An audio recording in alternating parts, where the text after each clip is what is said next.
Bonjour à tous. Les 5 minutes de l'info, il y avait longtemps que je n'étais pas venue faire une vidéo, j'ai été un petit peu prise ces derniers temps. Seulement voilà, j'ai découvert quelque chose de très très très grave qui ne pouvait pas être passé sous silence et que je vais dénoncer aujourd'hui avec, je vais essayer de pas être trop en colère, mais je ressens une profonde colère en lisant ce que je lis et ce que je vais dénoncer aujourd'hui.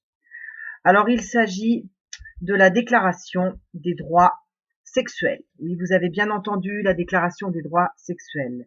On est en train de nous pondre une loi au niveau international sur une certaine déclaration des droits sexuels qui est mise en place par l'ONU et par le planning familial international. Alors vous connaissez les droits de l'enfant qui sont pas respectés, les droits de l'homme encore bien moins respectés depuis tellement d'années. Mais maintenant, on nous met en place dans notre dos, hein, sans que vous vous en aperceviez, sans que vous ne sachiez quoi que ce soit, ni les uns ni les autres, de façon arbitraire, le droit sexuel. Alors, qu'est-ce que c'est? À qui ça va être accordé?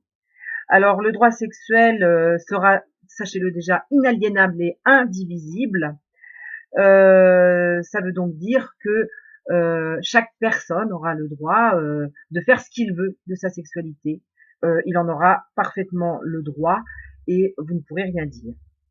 Alors bien sûr, ce droit sexuel, et c'est là où ça devient intéressant pour beaucoup de personnes, qui sont haut placés, eh bien il va s'appliquer aux enfants dès l'âge de 10 ans. Vous entendez bien, dès l'âge de 10 ans, et ça s'étend aux enfants. L'ONU a éludé le problème hein, en visant à faire bénéficier le droit sexuel et procréatif à partir de 10 ans. Son secrétaire, Monsieur Ban Ki-moon, y est totalement favorable, hein, bien sûr. Donc, le droit sexuel, ben, ce sera un choix, ce sera un droit. Ce droit, il s'adressera à qui? Eh bien, à tout le monde, aux enfants, dès l'âge de 10 ans. Voilà. Et le droit humain devient quoi?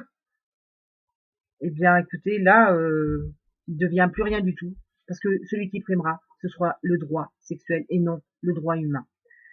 Donc, je vous lis la déclaration des droits sexuels. Alors, je ne vais pas toute vous la lire, je vais juste vous lire ce qui est le plus monstrueux à entendre, c'est celui-ci.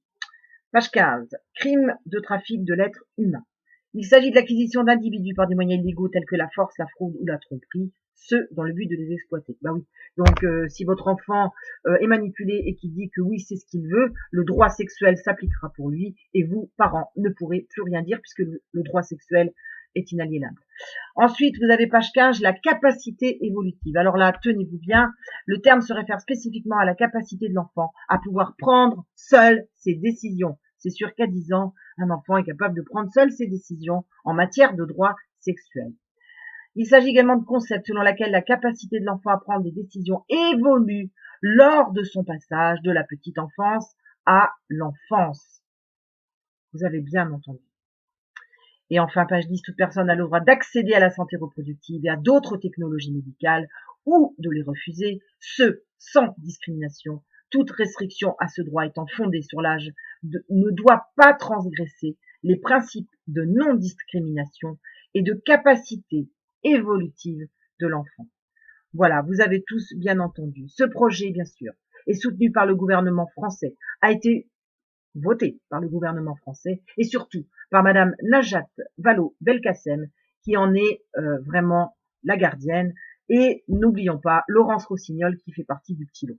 Voilà, donc c'est juste une corruption de mineurs organisée, c'est l'avenir de l'humanité qui est en train de se jouer mes amis parce que c'est vraiment une tentative délibérée de programmation, de destruction de l'enfance et de la famille. Je ne peux pas dire autre chose parce que c'est tellement grave, c'est tellement d'une horreur et d'une monstruosité. Je comprends mieux aujourd'hui pourquoi depuis tant d'années les victimes de pédophilie n'ont jamais pu avoir accès à leur défense et surtout qu'on puisse proscrire des crimes parce que c'est un crime. Ça a toujours été proscrit, c'est-à-dire que rares sont les victimes qui ont pu avoir gain de cause, tu m'étonnes, ça profite à qui? À qui ça profite? Quels sont les plus grands pédophiles en France?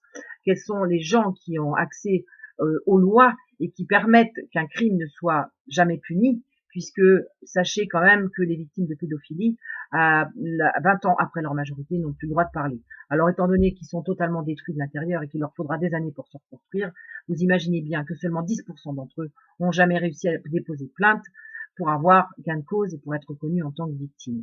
Alors maintenant, tout sera beaucoup plus clair et beaucoup plus simple, parce qu'avec un texte de loi sur le droit sexuel, effectivement, tout sera autorisé. C'est-à-dire que vous aurez des pédophiles sur Internet, votre enfant dira qu'il était d'accord, et à partir de là, vous ne pourrez plus rien dire, vous ne pourrez plus rien défendre, et vous serez obligé de subir. Voilà ce que je dénonce aujourd'hui. Ça me révolte, je suis scandalisée.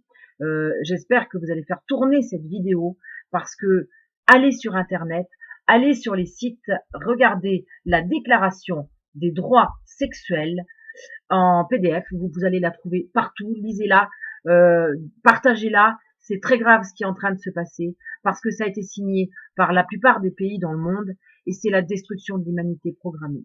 Voilà, je vous laisse méditer là-dessus.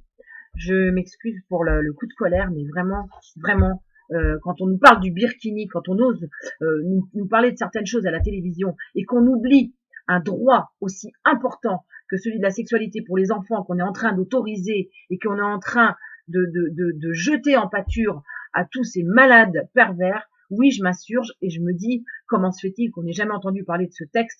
Comment se fait-il qu'on puisse voter des choses sans notre consentement? Et il y a encore des gens en France qui désirent aller voter. Mais voter pour qui, s'il vous plaît? Pour qui voulez-vous voter? Pour des gens qui sont prêts à brader vos enfants, qui sont prêts à en faire des esclaves sexuels si demain c'est nécessaire pour certaines personnes, et n'en doutez certainement pas, parce qu'on est dans une société de dépravation et que rien n'est en train de bouger si ce n'est pas nous qui agissons, si ce n'est pas nous qui bougeons et qui reprenons nos droits, qui reprenons notre propre vie en main, et ça dépend de chacun de nous. Arrêtons d'accepter, je dénonce ça depuis longtemps, mais arrêtons d'accepter, parce que ça ne dépend que de nous, de changer ce monde et de faire que ce monde devienne un monde juste et équitable et pour tous. Je vous remercie et je vous laisse méditer là-dessus.